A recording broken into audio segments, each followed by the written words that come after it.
Assalamualaikum warahmatullahi wabarakatuh. Bagaimana kabarnya anak sekalian?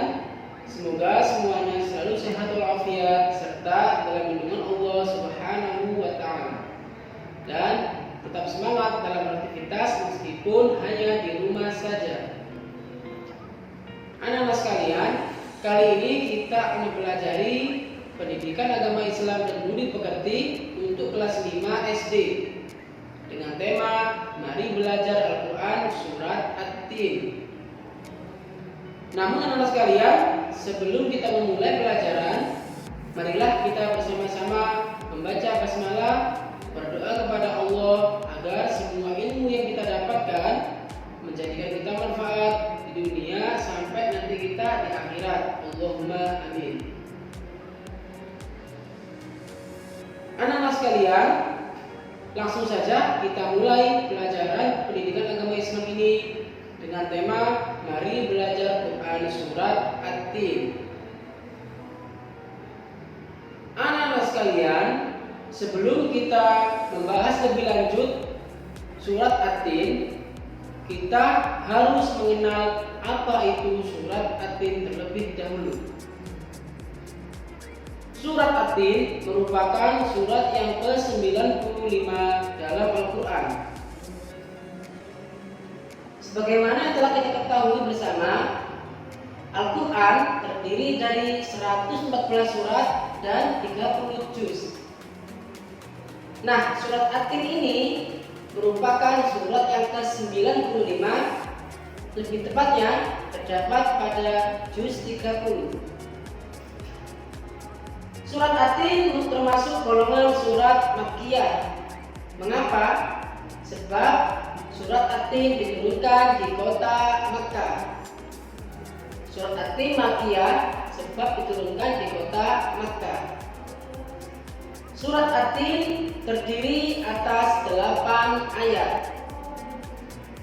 Adapun arti dari kata At-Tin itu sendiri yaitu buah tin. Arti dari kata At-Tin sendiri yaitu buah tin, yang mana kata ini terdapat pada ayat pertama surat At-Tin ini sendiri. Wat-tini waz-zaitun. Wat-tini waz-zaitun. At-Tin artinya buah tin. Surat At-Tin diturunkan di kota Mekah. Diturunkan setelah surat Al-Buruj. Surat At-Tin diturunkan setelah surat Al-Buruj. Kemudian anak-anak sekalian, mengapa surat At-Tin ini diturunkan? Ada beberapa sebab. Yang pertama, sebab-sebab ini berkaitan dengan pertanyaan para sahabat Nabi terkait balasan amalan orang-orang yang sudah tua. Surat At-Tin ini diturunkan berkaitan dengan pertanyaan para sahabat Nabi mengenai balasan amal orang-orang yang sudah pikun atau sudah tua, yaitu di mana anak sekalian kondisinya itu sudah tidak bisa mengingat, kemudian sering lupa dan lain sebagainya. Biasanya kondisi ini terjadi pada orang-orang yang sudah tua. Itu adalah sekalian sebab turunnya surat At-Tin. Maka melalui surat At-Tin inilah Allah menegaskan bahwasanya amalan orang-orang yang beriman, bahwasanya amalan orang yang beriman dan beramal soleh itu akan senantiasa tetap mengalir meskipun orang beriman tersebut sudah tua atau pikun.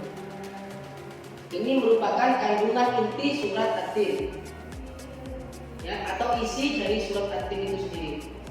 Jadi Allah Subhanahu wa taala menjawab pertanyaan para sahabat bahwasanya amalan orang-orang beriman dan beramal soleh tetap akan senantiasa mengalir meskipun mereka sudah mengalami masa tua atau kepikunan. Ini gambaran tentang apa itu surat At-Tin. Paham anak sekalian ya? Oke. Selanjutnya kita akan membahas tentang tata cara membaca surat At-Tin, kemudian menghafalkan dan menulis surat At-Tin. Oke anak sekalian, mari kita bersama-sama mengaji membaca surat At-Tin ini dengan tartil. Bismillahirrahmanirrahim.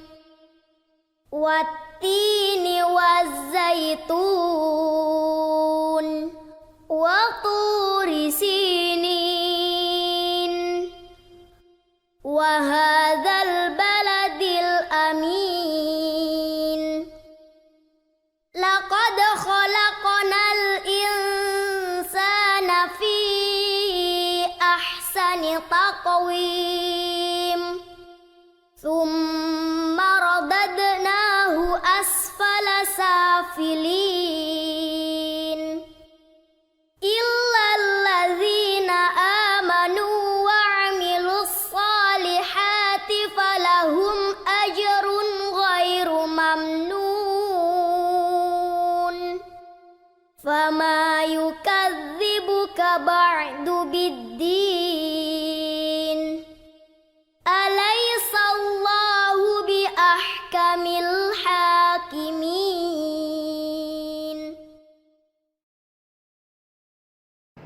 Baik anak-anak sekalian, setelah kalian membaca surat At-Tin, kita akan membahas cara menghafal surat At-Tin. Anak-anak sekalian, surat At-Tin sebagaimana surat yang lain dalam Al-Quran, cara menghafalnya yaitu mudah. Kalian membaca surat At-Tin ayat per ayat, kemudian kalian ulang terus-menerus sampai kalian benar-benar hafal. Lalu bagaimana cara kita mengulang terus-menerus? Kalian bisa mengulang terus-menerus surat At-Tin ini pada bacaan sholat kalian, atau dengan cara lain, kalian merekam suara kalian sendiri pada handphone kalian atau alat perekam yang lain. Kemudian kalian dengarkan pelan-pelan terus-menerus sampai benar-benar surat At-Tin kalian hafalkan. Mudah anak sekalian ya. Insya Allah semua anak-anak mudah menghafal surat At-Tin. Baik anak sekalian, jika sudah bisa menghafal surat At-Tin, kita akan membahas menulis surat At-Tin. Anak-anak sekalian, surat At-Tin adalah surat tulisannya yang berbahasa Arab. Cara menulis tulisan Arab yaitu dari kanan ke kiri. Nah, nanti anak-anak sekalian, saya mohon di rumah kalian siapkan buku tulis serta pensil atau ballpoint kalian. Kemudian kalian latihan cara menulis surat At-Tin. Nanti ayah dan ibu akan membantu anak-anaknya dengan membimbing dan melatih mereka menulis surat At-Tin. Siapkan buku tulis kalian dan pensil atau ballpoint kalian. Kemudian kalian latihan menulis surat At-Tin mulai dari Bismillah sampai akhir ayat. Paham anak sekalian ya? Baik, kita lanjutkan pembahasan ini, yaitu pembahasan makna kandungan surat At-Tin di dalam Al-Quran. Surat At-Tin terdiri dari 8 ayat sebagaimana yang telah disebutkan sebelumnya. Kita akan membahas kandungan surat At-Tin ini ayat per ayat, yaitu dari ayat pertama sampai pada ayat ke-8. Mari kita bersama-sama membahas dan menyimak video ini. Ayat pertama surat At-Tin berbunyi wattini wazzaitun. Artinya demi buah tin dan demi buah zaitun. Demi buah tin dan demi buah zaitun. Baik anak-anak sekalian, kita akan membahas makna kandungan surat At-Tin ayat per ayat. Ayat pertama berbunyi wattini wazzaitun, yang artinya demi buah tin dan demi buah zaitun. kandungan ayat ini Allah Subhanahu wa taala bersumpah menggunakan kedua buah, yaitu buah tin dan buah zaitun. Mengapa Allah menggunakan dua buah ini? Sebab dua buah ini merupakan buah yang sangat banyak sekali manfaatnya. Kemudian dikatakan juga buah ini merupakan buah penduduk surga. Maka Allah menggunakan dua buah ini sebagai sumpah dan perumpamaan dalam surat At-Tin. Kedua buah ini tumbuhnya di kota Palestina, yaitu kota lahirnya Nabi Isa alaihissalam serta kota turunnya kitab Injil. Ini anak-anak sekalian kandungan ayat pertama dari surat At-Tin. Mudah ya dipahami? Jika demikian, kita akan lanjut pada ayat kedua. Ayat kedua berbunyi Waturi sinina. Artinya, dan demi bukit Sinai. Demi bukit Sinai. Mengapa Allah menggunakan bukit Sinai? Sebab bukit Sinai ini merupakan tempat saksi kenabian Nabi Musa alaihissalam ketika menerima wahyu dari Allah, dan juga tempat turunnya kitab Taurat untuk Nabi Musa alaihissalam. Di tempat inilah Nabi Musa alaihissalam ditunjukkan keagungan dan kebesaran Allah melalui ayat-ayat Allah secara jelas. Bagaimana sekalian? Ini kandungan ayat kedua surat At-Tin. Mudah dipahami ya? Jika demikian, mari kita bersama-sama lanjut pada ayat ketiga surat At-Tin. Ayat ketiga surat At-Tin berbunyi Wahadal baladil amin. Wahadal baladil amin. Artinya, dan demi negeri yang aman ini. Dan demi negeri yang aman ini. Allah menggunakan baladil amin ini dimaksudkan kepada kota Mekah. Mengapa Allah memilih kota Mekah?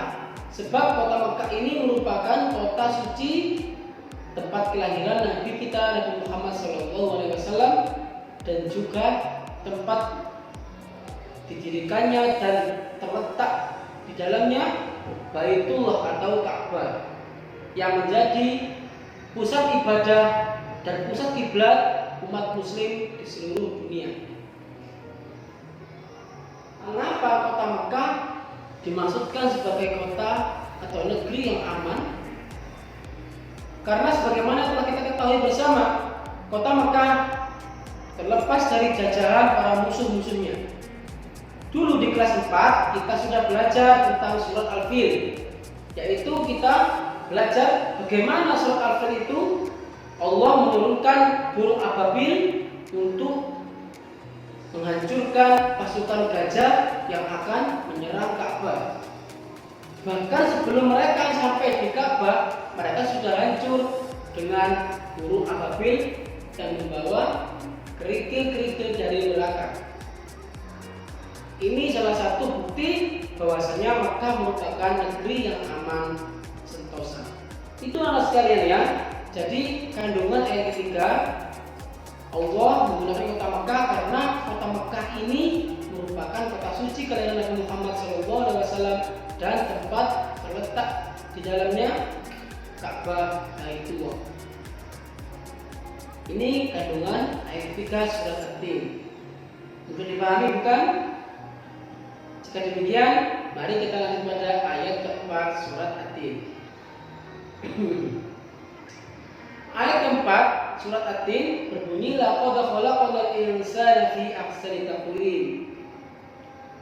Artinya, kami, kata Allah, kami telah menciptakan manusia itu pada bentuk sebaik-baik ciptaan.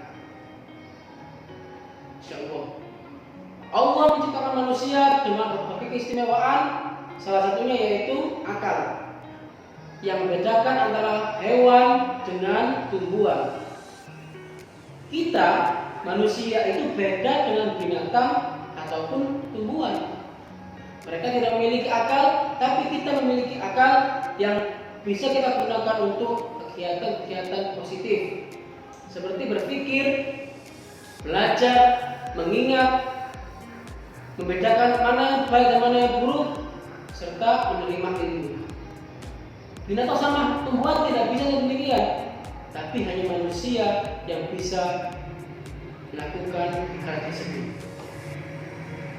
Subhanallah, Allah telah menciptakan keistimewaan bagi manusia, yaitu berbeda dengan ciptaan Allah yang lain. Ini kandungan dari ayat keempat surat At-Tin. Bagaimana mas kalian? Mudah ya dipahami ya? Jika nanti ada yang belum paham, bisa komen atau bisa bertanya pada Ustadz tadi. Insya Allah saya yakin anak-anak semuanya paham dan mudah mengerti pembahasan ini. Lanjut sekalian, kita lanjutkan pada ayat kelima surat At-Tin. Ayat kelima surat At-Tin berbunyi, "Tsumma radadnahu asfala safilin." Tsumma radadnahu asfala safilin. Kandungan dari ayat kelima ini adalah ketika Allah telah menciptakan kita manusia dengan sebaik-baik ciptaan, kemudian Allah memberikan karunia keistimewaan yang sangat berbeda antara kita, binatang atau tumbuhan. Tetapi ketika kita tidak sadar dengan keistimewaan kita tersebut, kita sombong, kita lupa bahwasanya semuanya Allah ciptakan agar kita menjadi hamba Allah yang beriman. Ketika dalam keadaan seperti ini, Allah tidak segan-segan memasukkan kita ke jurang yang paling rendah, atau kita artikan neraka.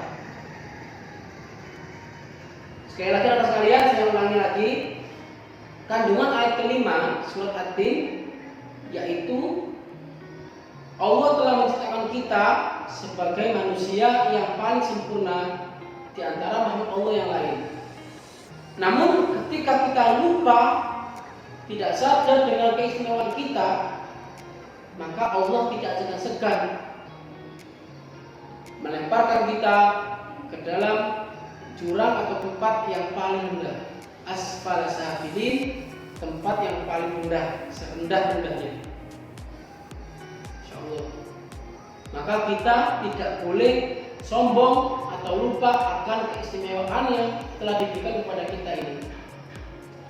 Kita manfaatkan akal dan keistimewaan yang lain ini dengan sebaik-baiknya. Itu anak sekalian ya. Paham ya di sini ayat kelima. Setelah kita paham, kita lanjutkan pada ayat ke-6. Ayat ke-6 berbunyi, illal ladzina amanu wa 'amilus sholihati falahum ajrun ghairu mamnun. Kandungan ayat ke-6 ini Allah memberikan pengecualian pada orang-orang yang beriman. Illal ladzina amanu, kecuali mereka orang-orang yang beriman, kecuali manusia-manusia yang beriman. Wa 'amilus sholihati, dan beramal soleh. Falahum ajrun ghairu mamnun, bagi mereka itu pahala yang tidak akan berhenti, terus mengalir sampai kapanpun. Ini adalah inti dari kandungan surat At-Tin itu sendiri. Ketika tadi sebelumnya Allah telah menciptakan manusia dengan bentuk sebaik-baiknya, kemudian Allah melemparkan manusia-manusia yang tidak sadar akan keistimewaan mereka. Namun Allah tetap memberikan pengecualian, kecuali mereka yang beriman dan beramal soleh. Bagi mereka pahalanya tetap mengalir terus-menerus.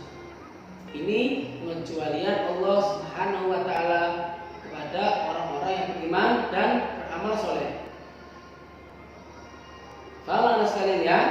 Ini kandungan dari ayat ke-6 surat At-Tin.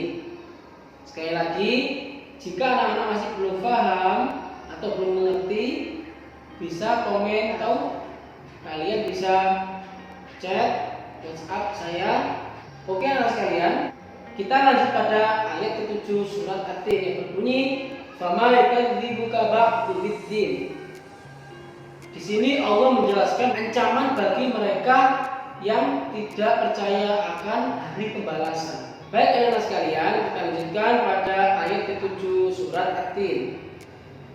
Ayat ke-7 ini berbunyi fama yukadzibuka ba'du biddin, yang artinya maka apalagi yang membuat kamu mendustakan hari pembalasan. Kandungan ayat ini anak sekalian, Allah mengancam mereka manusia yang mengingkari adanya hari pembalasan. Padahal sudah dibuktikan dengan bukti-bukti yang Allah berikan kepada mereka. Padahal bukti-bukti itu sudah ada. Adanya hari kiamat, kemudian ada surga, ada neraka, dan lain sebagainya. Tapi mereka tetap mengingkari adanya hari pembalasan. Di ayat ini Allah mengancam mereka yang mengingkari adanya hari pembalasan. Karena apa? Sekali lagi, Allah telah menunjukkan bukti-bukti bahwasanya hari pembalasan itu pasti terjadi. Hari pembalasan pasti terjadi. Kita tahu ada surga, ada neraka. Surga dan neraka merupakan tempat pembalasan yang terakhir kali. Jika orang-orang mukmin dibalas dengan pahala yang besar, yaitu di surga.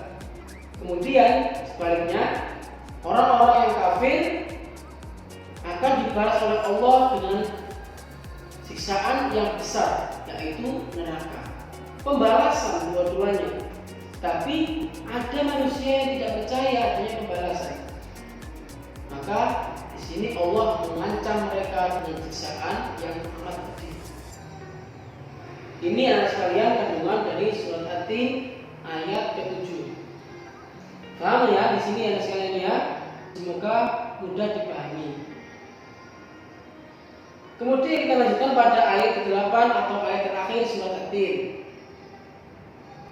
Alaihissallahu biahkamil hakimin. Di sini kandungannya yaitu Allah ini merupakan hakim yang paling adil. Ketika Allah memberi hukum, Allah pasti maha adil. Tetapi manusia ini seringkali terjatuh pada tempat yang paling rendah karena kebodohannya sendiri. Semua perbuatan manusia kelak akan diadili oleh Allah di akhirat. Perbuatan sekecil biji sawi pun nanti akan dipertanggungjawabkan di akhirat. Ini merupakan salah satu bukti bahwasanya di situ ada hari pembalasan. Masih ada sambungan pada ayat ke-7 sebelumnya. Inilah sekalian kandungan dari ayat ke-8 surat At-Tin. Kita tidak boleh melakukan keadilan Allah Subhanahu wa taala. Allah merupakan hakim yang paling adil menghukum kita kelak. Jika kita baik, maka Allah akan memberikan kita ganjaran baik pula. Jika kita tidak baik, maka ya Allah memberikan balasan yang tidak baik pula. Allah Maha Adil, tetapi manusia sendiri yang membuat mereka terjatuh dalam tempat yang paling rendah. Ini anak sekalian ya. Alaihissallahu biahkamil hakimin. Bukankah Allah itu hakim yang paling adil? Paham ya anak sekalian sini? Kita telah belajar makna kandungan surat At-Tin ini dengan sempurna. Dan untuk pembelajaran hari ini kita cukupkan pada pertemuan atau materi mari belajar Quran surat At-Tin ini. Insyaallah kita akan lanjutkan pada video berikutnya. Jangan lupa tugas hari ini yaitu menyalin atau menulis ulang surat At-Tin. Tambahannya kalian nanti juga mengartikan surat At-Tin ayat per ayat, dibantu oleh ayah dan ibu di rumah. Itu saja anak sekalian yang bisa saya sampaikan pada pertemuan hari ini. Semoga semua ilmu yang kita dapat menjadikan kita manfaat di dunia sampai nanti di akhirat. Allahumma amin. Baik anak sekalian, wabillahi taufiq wal hidayah. Wassalamualaikum warahmatullahi wabarakatuh.